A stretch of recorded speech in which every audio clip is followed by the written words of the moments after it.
Imagine you're just staring down a seemingly minor health decision. Right, like a stomach ache that just won't quit. Exactly. Or, a mild fever that creeps up in the afternoon. Or even just a cut on your finger that's radiating this faint heat. Yeah, those mundane little moments. Right. And you have to decide your next move. Like, do you stay home and ride it out? Do you push through and go to work? Or do you walk into a crowded clinical waiting room? Exactly. And that single, totally mundane choice you make in your bathroom mirror, Yeah. it is no longer just about your personal comfort. No, not at all. It is the exact inflection point where localized bacterial infections either hit a dead end or, well, snowball into global health crises. I mean, the expectation of this cinematic apocalypse, right? Like a sudden, unavoidable asteroid impact, it completely blinds you to the biological reality of how systemic collapse actually begins. It starts small. It starts exactly in those quiet, isolated moments of decision-making. I mean, the individual choices made by people in rural villages or dense urban centers today, they dictate the absolute viability of our global medical infrastructure tomorrow. Especially as you look at the accelerating timeline of the post-antibiotic era. Oh, absolutely. And so that is the mission of this deep dive. You're going to look straight into the terrifying, rapidly approaching reality of antimicrobial resistance. But, and this is crucial, you're also going to explore a radical, ground-level technological counteroffensive. Yeah, you are looking at a system being deployed right now that essentially turns everyday citizens into a decentralized global epidemic defense network. Because the old models of disease containment, they are undeniably failing. They really are. Relying on centralized hospital networks and delayed top-down government edicts, it's just an obsolete strategy when pathogens are mutating way faster than pharmaceutical pipelines can generate new antimicrobials. You need a system that intercepts the threat before the patient ever crosses the threshold of a clinic. Right. And to map out how you actually execute that interception, the source stack today is incredibly dense. Very dense, yeah. You're looking at a live, unfolding medical case report from rural India. Plus, detailed blueprints for an edge computing triage system called the Prima Kiosk, which is powered by Dr. Maya AI. And we also have cross-sectional infection control studies from Anaja National University in Palestine. Yeah, and strategic policy proposals targeting the highest levels of the UK's National Health Service. It's really a comprehensive look at how localized data streams can build a planetary defense shield. The strength of this material, I think, lies in its immediate real-world application. I mean, you aren't dissecting theoretical epidemiological models here. No, this is happening now. Exactly. You are looking at live telemetry from a system actively navigating the complexities of human behavior, resource scarcity, and aggressive pathogen mutation. And to anchor all of this theory into terrifying reality, you need to look at a live case study that hit the network just a few days ago. This is a real-world scenario unfolding right now in Hindupur, which is a city in the Anantapur district of Andhra Pradesh, India. Yeah, and if the specific diagnostic anomalies in this case are ignored, you are looking at the exact mechanical spark that ignites a regional epidemic. Or worse. Okay, let's unpack this. Ground zero here is a 34-year-old married woman living in Hindupur. And the only reason you even have this granular real-time visibility into her case is a highly serendipitous personal connection, right? It really is. Her brother happens to be an app developer actively involved in building the Dr. Maya kiosk concept. Wow. Yeah, the very system designed for community-level early triage. And she doesn't speak English or Kannada, right? Right. So when her condition deteriorated, her brother just bypassed the standard, sluggish, local medical reporting chain. He went straight to the top. Exactly. He reached out directly to the creator of the Dr. Maya AI for guidance. He fed the clinical picture straight into the developer network. So what did that clinical picture look like initially? Well, it was alarming, but it initially presented as severe gastroenteritis. She developed acute abdominal pain, bloody diarrhea, and persistent vomiting. Okay, that sounds rough. Very. But the critical variable here, the behavioral constant you see preceding almost every major outbreak, is the delay. She waited. She waited at least 48 hours, simply hoping the symptoms were self-limiting. And that 48-hour incubation and waiting period, that's the ultimate danger zone for transmission, isn't it? It absolutely is, because by the time she finally consulted a local physician 3 days ago, the fever had established a highly specific clinical trajectory. Right. The medical notes recorded a classic stepladder pattern. Yes. Which means the temperature is rising progressively higher each evening, dropping slightly by morning, but maintaining an upward systemic systemic trend over several days. Exactly. And that stepladder fever combined with severe gastrointestinal distress and bloody stool. It immediately points a clinician away from a standard viral bug. It points toward enteric fever. Yes. The local doctor suspected typhoid and requested a Whittle test. And for those who might not know, the Whittle test is a standard rapid serological assay, right? Yeah. Used heavily in resource-constrained settings. Right. It's used to detect agglutinating antibodies against the O and H antigens of Salmonella enterica serotyphi. Got it. So the brother took those Whittle test results and, recognizing the potential severity, ran the data straight through the Dr. Maya AI architecture. And that is when things get really scary. The AI confirmed the Salmonella typhi diagnosis, but the systemic analysis flagged a massive, terrifying anomaly. Pyelonephritis. Pyelonephritis. Which is wild because you expect Salmonella typhi complications to show up as like osteomyelitis or septicemia, Right. not as a severe ascending infection tearing into the kidneys. No, exactly. That immediately signals a highly resistant, atypical strain. I mean, the pathogenesis shift is what terrified the developer of the Dr. Maya system. Because in 50 years of extensive clinical experience, they noted they had never once encountered pyelonephritis associated purely with Salmonella typhi. Never. The pathogen typically invades the reticuloendothelial system, the bone marrow, the liver, the spleen. Right. For the bacteria to aggressively colonize the upper urinary tract and the renal parenchyma, it implies the strain has either acquired novel virulence factors, allowing it to bypass standard immune checkpoints, or early inappropriate antibiotic exposure severely altered the host microbiome and disease course. Wow. So it completely shatters the standard risk profile for typhoid. It really does.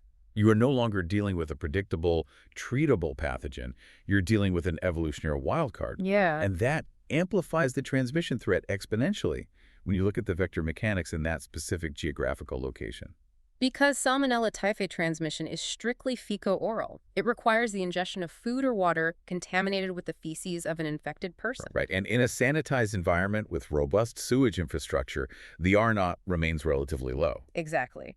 But in Hindupur, the primary mechanical vector drastically accelerates the spread. The common housefly. The common housefly. And the climate in Andhra Pradesh right now is essentially functioning as a massive open-air bioreactor. Oh, totally. The intense heat and humidity are optimizing the reproductive cycle of houseflies. So the fly lands on contaminated waste, the pathogen adheres to its legs and mouth parts. And within minutes, it deposits an infectious colony-forming unit directly onto local food sources. It's just a terrifyingly efficient delivery system. And what makes this exceptionally dangerous is the prodromal shedding. Right. Explain that. Patients infected with typhoid are highly contagious during the early prodromal phase, which is the exact 48-hour window where this 34-year-old woman was sitting at home, assuming she just had a minor stomach bug. So she was actively shedding the pathogen before the most debilitating symptoms forced her into a clinic. Yes. I mean, if she is shedding a hypervirulent, potentially drug-resistant strain of typhoid for 2 days in an environment swarming with mechanical fly vectors, the contact tracing math just becomes a nightmare. It's impossible. Did she prepare meals for her husband during that window? Are there local street food vendors operating near her residence? Almost certainly. Because if a housefly bridges the gap from her sanitation facilities to a local food cart serving dozens of daily wage laborers, you aren't tracking a linear infection chain anymore. No, you're looking at an exponential radial blast radius across the city. This is why the intervention powered by the Dr. Maya AI was so critical and aggressive. Exactly. The moment the AI flagged the pyelonephritis anomaly, the development team bypassed the local clinic entirely. They went straight to the top again. Right. They directly alerted the public health director for Andhra Pradesh. They transmitted the documentation detailing the atypical pathogenesis and the absolute necessity for an immediate localized public health lockdown. Because the protocol failure at the local level is glaring. I mean, the doctor who diagnosed the typhoid and identified the kidney involvement should have recognized the epidemiological threat instantly. They should have. They should have ordered strict hospital isolation, notified public health authorities 3 days ago, mobilized a contact tracing grid across Hindupur, and established a public helpline to screen anyone exhibiting early gastrointestinal symptoms. But they didn't. And the systemic vulnerability there is obvious. If you are relying on an overworked local physician to independently connect all the dots between an atypical renal complication, the ambient climate maximizing fly vectors, and the threat of an antimicrobial resistant outbreak. You are going to lose that gamble more often than you win it. Exactly. The cognitive load on the human clinician is simply too high. You need a system that automatically recognizes the pattern and triggers the containment protocol without hesitation. We narrowly avoided a massive untraceable outbreak here just because an app developer happened to check his sister's Weedle results using advanced AI. Yeah, relying on that kind of extreme statistical luck is a horrific public health strategy. You really have to shift the timeline. Like, how does this exact scenario in Hindupur play out if the proposed countermeasure, the Prima kiosk network, had already been deployed in her neighborhood? Okay, so PRIMA stands for Personal Risk Evaluation and Mental Assurance. Right. If that infrastructure exists in her village, the 48-hour prodromal blind spot just disappears. Completely. Completely. The moment she experiences the initial abdominal cramping and nausea, she doesn't wait at home hoping it resolves. She walks to the local kiosk. And then the Dr. Maya AI processes the initial symptom clustering, factors in the localized epidemiological data regarding enteric fever prevalence, and flags the high-risk trajectory 3 days earlier. Yes, it initiates a strict isolation protocol before she ever steps foot in that doctor's waiting room and exposes the clinical staff. But, the friction point here isn't really the AI's diagnostic capability, is it? It's the user interface. You are dealing with a 34-year-old woman who doesn't speak the dominant technological languages of English or Kannada, living in a resource-constrained environment. A sophisticated diagnostic algorithm is completely useless if the patient can't figure out how to input their data. And that accessibility barrier is exactly what the PRIMA architecture was engineered to demolish. The system does not require literacy. None at all. None. It doesn't rely on complex drop-down menus or text input. It operates entirely through a multilingual, voice-first, natural language processing interface. That's incredible. The AI is actually trained on over 22 Indian languages and regional dialects. Wow. So it can parse the specific colloquial phrasing a patient might use to describe a stepladder fever or bloody stool in their native tongue. It talks to you, listens to your specific dialect, and utilizes highly intuitive visual icon matching to confirm symptoms. Exactly. Here's where it gets really interesting, though. The physical hardware engineering of these kiosks. Oh, yeah. Because you can't just deploy a fragile touchscreen tablet in the middle of an Indian summer or a monsoon and expect it to function as critical medical infrastructure. No, it would melt or short out in a day. The source material literally defines this as survival-grade architecture. Right. And the hardware specifications are built around the concept of distributed intelligence. Which means? It means this is not just a thin client pinging a cloud server in another country. The core Dr. Maya AI engine, the neural processing unit, it lives locally inside the physical box. Oh, so the kiosk operates entirely offline if necessary. Exactly. It is solar-powered with internal battery inverters designed to withstand extreme thermal loads and dust ingress. Amazing. It does have dual SIM 4G and 5G failovers for when network connectivity is available to push telemetry, but the actual diagnostic triage capability is never compromised by a grid failure. So you are packing the diagnostic capabilities of an emergency triage desk into a ruggedized, autonomous obelisk. Basically, yeah. It features a 21-inch high-visibility touchscreen, a thermal printer to generate physical diagnostic reports for the patient, and a QR scanner to link with mobile health records. But the leap from a standard digital symptom checker to a clinical-grade medical device happens through the IoT, the Internet of Things, sensor integration. Right, because the kiosk isn't just asking questions, it is conducting a physical biometric examination. That's what? Well, the system integrates medical-grade pulse oximetry, automated blood pressure cuffs, high-precision temperature sensors to independently verify that stepladder fever pattern. That makes sense. And even single-lead ECG traces to screen for cardiac anomalies associated with severe sepsis. The policy proposals also detail integration for automated lateral flow test readers. So if you suspect strep or a respiratory virus, the machine physically reads the assay. Yes. It even includes automated urine dipstick analysis, utilizing internal optical sensors to read the chemical reagent pads. It creates a comprehensive multimodal data profile. Right. So in the Hindupur scenario, the machine logs her native language description of the abdominal pain, physically measures her elevated temperature, Right.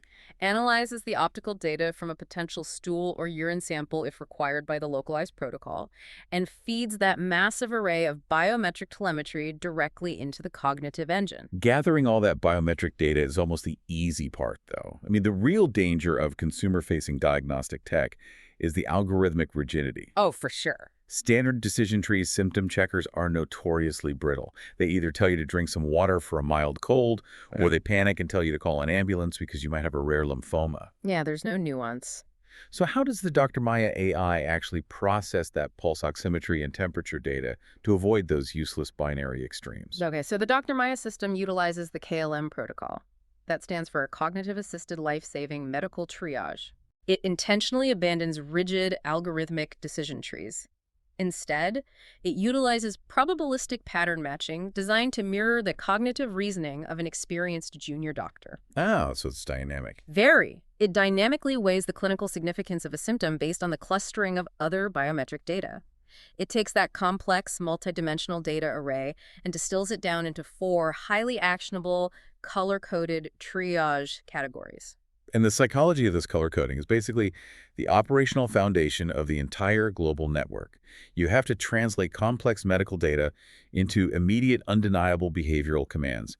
Let's break down the spectrum. Sure. So the baseline is green. Green indicates a moderate, manageable condition. Right. The AI advises you to schedule a standard appointment with a nurse or monitor the symptoms at home, giving you specific physiological thresholds to watch for. It represents safe, decentralized management. Okay, what's next? The next level up is yellow.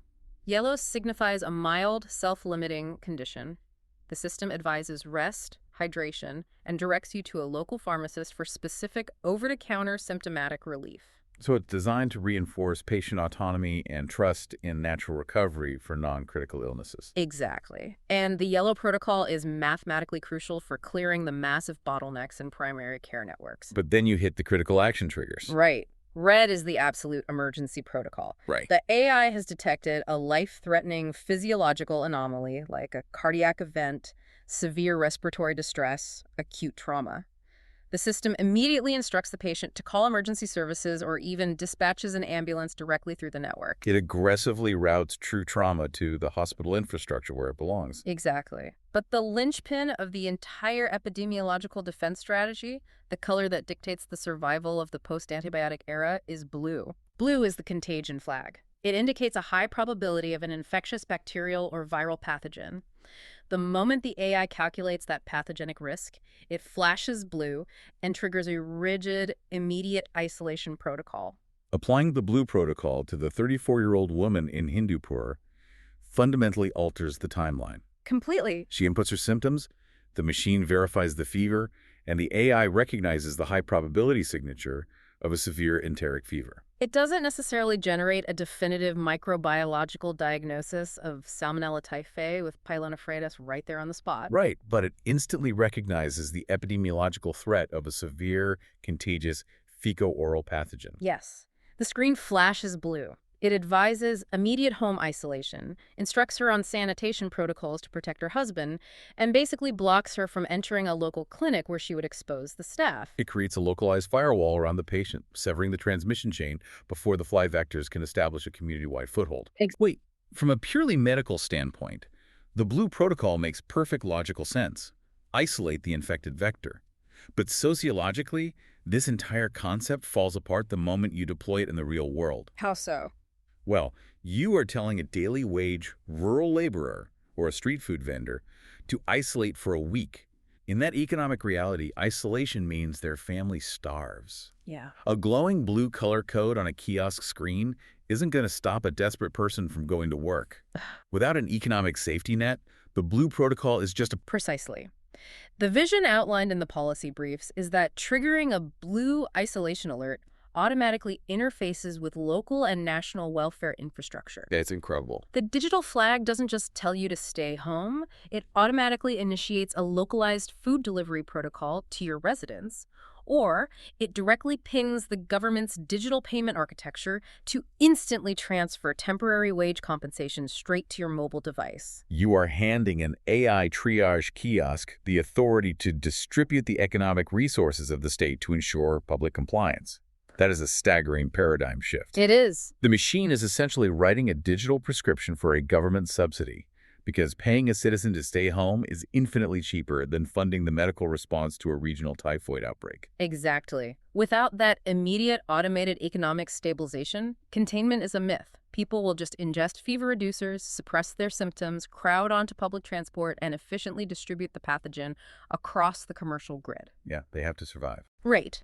The welfare trigger is the only mechanism that makes isolation a viable, rational choice for vulnerable populations. You really have to utilize these radical AI-driven economic interventions because the alternative is a total collapse of the medical safety net. Right. You are deploying this complex isolation infrastructure to keep people out of the hospitals because the hospitals themselves are becoming the most dangerous places on earth. Sadly, yes. When you look at the data Yeah. driving the post-antibiotic era, you realize why keeping a patient at home is the ultimate priority.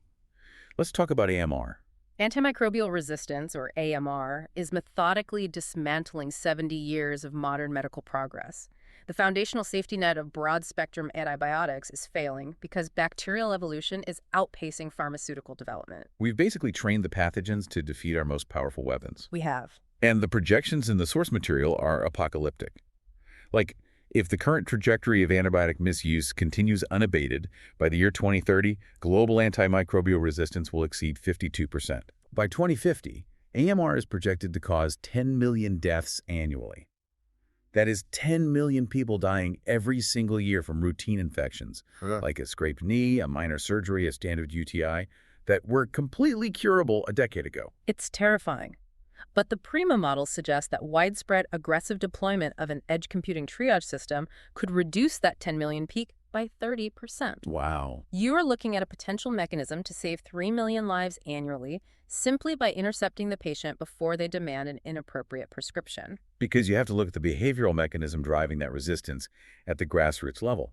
A patient feels the onset of a mild upper respiratory infection, a viral cough, maybe a low-grade fever. Right. Driven by anxiety and the need to return to work, they bypass rest and go straight to the local chemist demanding antibiotics. And the pharmacist, lacking accurate diagnostic tools and incentivized by the commercial transaction, dispenses a broad-spectrum antibiotic. It's like taking a broad-spectrum antibiotic for a viral cold is like carpet bombing a city to stop a single burglar. That's a perfect analogy. You miss the burglar entirely because the viral pathogen is completely immune to the antibiotic mechanism, but you absolutely devastate your own internal infrastructure. You wipe out the complex symbiotic microbiome in your gut. Exactly, leaving a scorched earth environment perfectly primed for highly resistant, opportunistic superbugs to colonize and thrive. You are actively manufacturing superbugs in your own digestive tract. Yes. But the community-level misuse is only the first phase of the disaster. The second phase, which the sources detail with terrifying precision, shatters the ingrained belief that the hospital is a sterile sanctuary for the sick. Right. You really have to examine the cross-sectional study conducted at An-Najah National University in Palestine, which was included in the source stack. Okay, let's get into it. They didn't investigate the intensive care unit or the infectious disease wards. They specifically targeted their radiology department as a primary nexus for the amplification of multi-drug-resistant microorganisms. Wait, radiology? Mm-hmm. A patient goes into the hospital for a diagnostic MRI or a CT scan, completely isolated from the emergency room trauma, and yet the data shows they're walking into a highly concentrated biological minefield. Yes. The study meticulously maps the reality of nosocomial or healthcare-associated infections. The strict infection control checklists exist, the N95 masks, the gowns, the specialized environmental disinfectant. Sure, the protocols are there. But the sheer volume of patient throughput in a modern hospital makes maintaining a perfect sterile barrier physically impossible. High-touch surfaces, the scanner beds, the lead aprons, the control panels, they rapidly develop resilient bacterial biofilms. And the study isolates a uniquely modern, highly mobile vector that completely bypasses standard PPE protocols, right? Yes. The smartphone. The smartphone. The mobile phone functions as the ultimate fomite. Imagine a radiology technician physically positioning a patient, inadvertently contaminating their gloves. Okay. They step behind the lead glass, take out their mobile phone to check a message, and transfer the pathogen to the screen. They discard the gloves, wash their hands, but the moment they touch their phone again, The sterile chain is broken. Because the mobile phone is just a warm, constantly handled, rarely sterilized incubator. Exactly. The technician then touches the control panel or the next patient, effectively bridging the gap between isolated individuals. That is deeply unsettling. This study confirms that these radiology environments and the mobile devices used within them are heavily colonized by devastating pathogens like MRSA, methicillin-resistant Staphylococcus aureus, and VRE, vancomycin-resistant Enterococci. So the supreme tragic irony is a patient with a compromised immune system entering the hospital for a life-saving scan, lying down on an MRI bed, and acquiring an untreatable multi-drug-resistant MRSA infection. Yeah. The centralized healthcare facility, designed to cure, operates mechanically as a highly efficient distribution hub for incurable superbugs.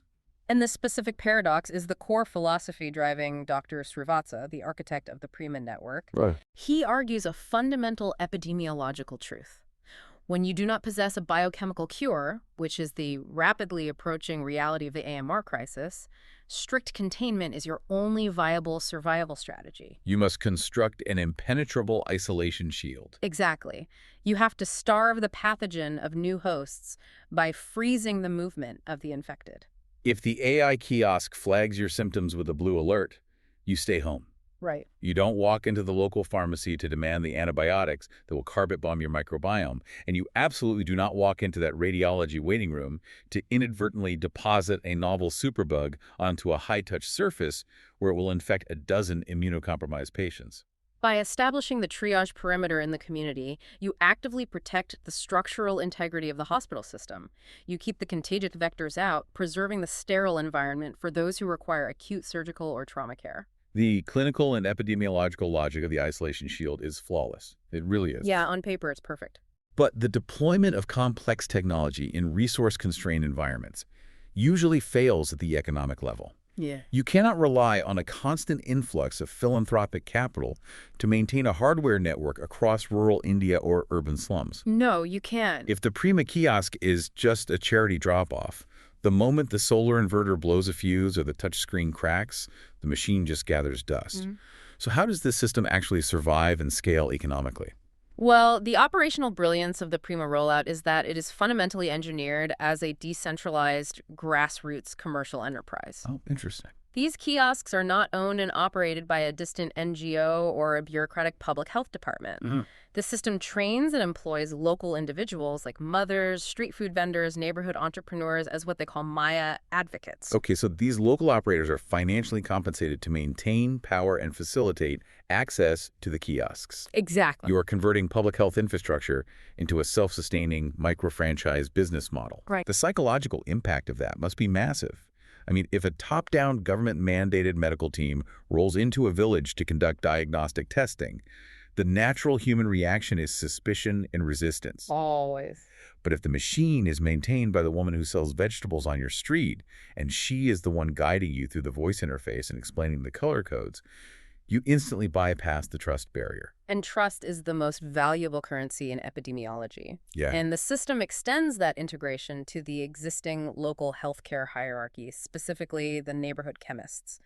Across the developing world, the local pharmacy is the de facto primary care clinic. Right. Patients seek advice and medication from the chemist long before they spend the money to see a physician. Exactly. So instead of designing an AI that tries to render the local pharmacist obsolete, the Prima system actively upgrades their operational capability. It formalizes their diagnostic authority. That's so smart. Precisely. When a patient utilizes the kiosk and triggers a yellow triage code indicating a mild non-bacterial condition, the AI generates a specific bounded authorization for the local chemist. Okay. It explicitly authorizes the dispensing of symptomatic relief, paracetamol, hydration salts, antihistamines, but it throws up a hard digital firewall against antimicrobials. Ah.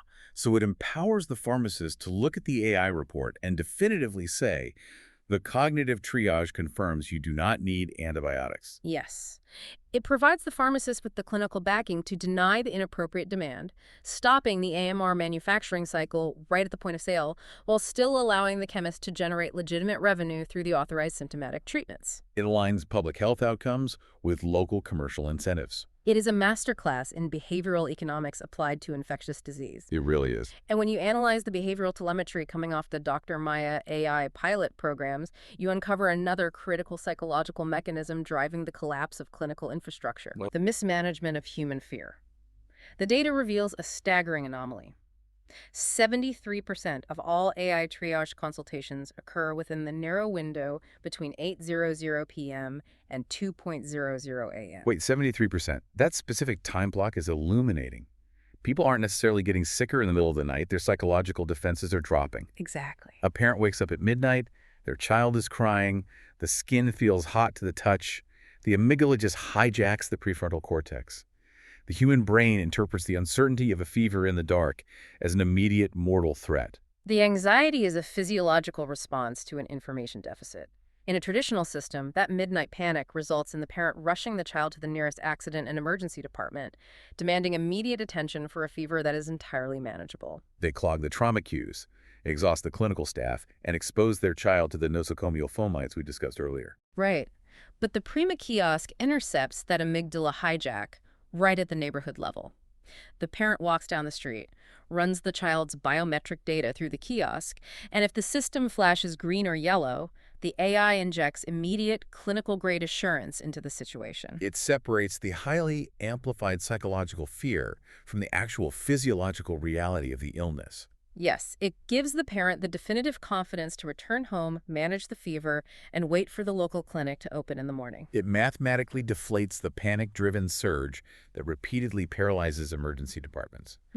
So what does this all mean? You have a solar-powered edge computing architecture that systematically prevents hospital overcrowding, formally integrates with local microeconomies, halts the indiscriminate dispensing of broad-spectrum antibiotics, and manages the psychological midnight panic of parents. It seems hyper-optimized for the developing world. It is, but But the source material details a massive strategic push to integrate this exact technology into the heart of the Western medical establishment, the UK's National Health Service. How does a system built for rural India translate to the NHS? the foundational crises paralyzing the NHS are mechanically identical to the problems in Hindupur, just operating on a different budget. Right. The NHS is buckling under insurmountable bottlenecks at general practitioner surgeries, dangerous multi-hour delays in A&E departments, and severe vulnerabilities within elderly care facilities. And the NHS policy brief outlines a strategy to deploy Prima kiosks as the absolute first line of defense, like the ultimate decentralized gatekeeper. Yes. You envision these diagnostic obelisks integrated into supermarket pharmacies, public transit hubs, and critically, directly inside the lobbies of nursing homes. The nursing home deployment is revolutionary, honestly. Elderly patients possess inherently fragile immune systems. They are highly susceptible to rapid sepsis and are the primary victims of those multi-drug-resistant hospital superbugs. Right. If you place a Prima kiosk directly in the care home, the nursing staff can run daily, high-precision biometric sweeps. The AI can detect the subtle, localized physiological deviations of an early-stage urinary tract infection days before it escalates into systemic shock. So you treat the infection locally with targeted, appropriate medication, entirely preventing the traumatic, high-risk emergency hospital admission. Exactly. And for the broader public, if you place these kiosks in supermarkets, you mathematically eliminate the GP bottleneck. If thousands of patients with yellow viral colds are reassured by the AI and diverted to the pharmacy aisle, the general practitioner suddenly has the bandwidth to dedicate deep, complex clinical analysis to the red and blue patients who actually require human expertise. It optimizes the human clinician. But the ultimate geopolitical application detailed in the NHS proposal, the capability that transforms this from a highly efficient triage tool into planetary defense infrastructure, is the epidemic defense network. Oh, this is where the local edge computing nodes link together to form a macro intelligence. Explain the real-time surveillance mechanics for us. So every single interaction with a Prima kiosk, every elevated temperature reading, Yeah. every localized clustering of gastrointestinal complaints, every automated lateral flow test result, it is all stripped of identifying personal data Hmm. and instantly fed into a centralized global epidemiological dashboard. Cool. The kiosks function as a distributed planetary nervous system. Right.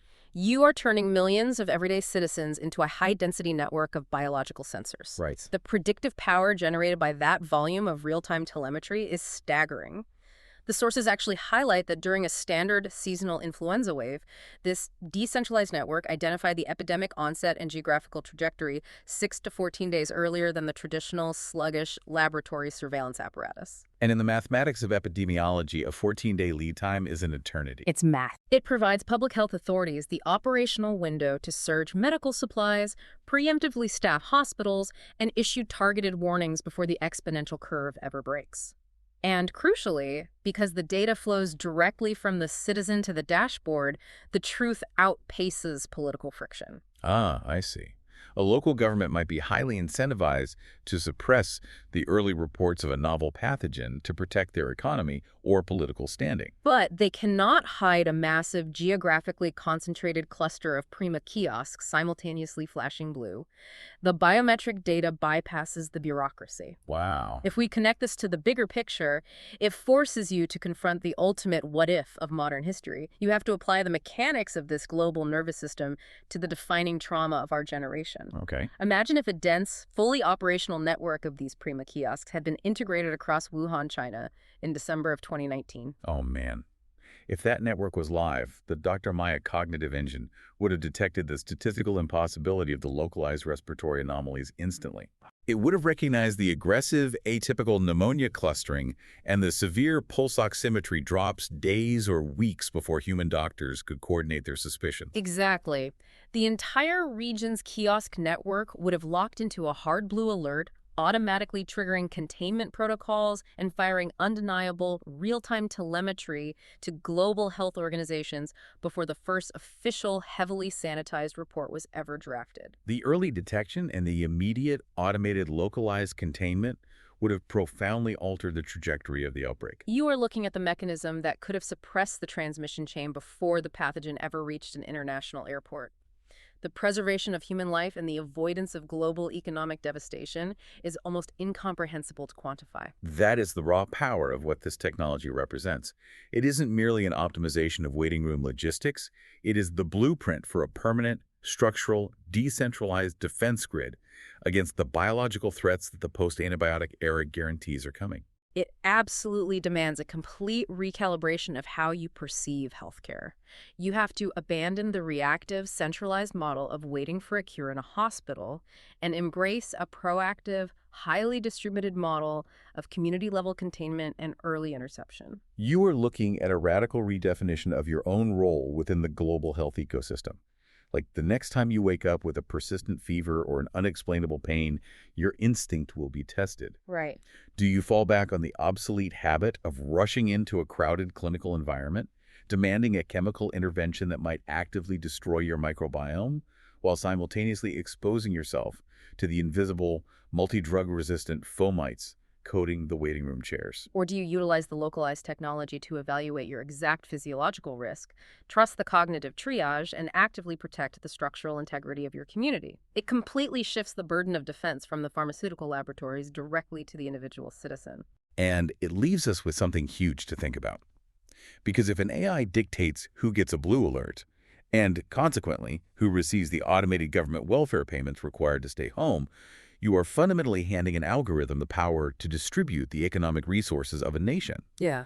You are integrating biometric telemetry directly with state financial controls to enforce public compliance. As this epidemic defense network inevitably scales to cover millions of citizens, the real question isn't whether the AI can outsmart the evolutionary biology of the bacteria. No. The real question is whether our political and economic systems are truly prepared to take their operational orders from a solar-powered kiosk.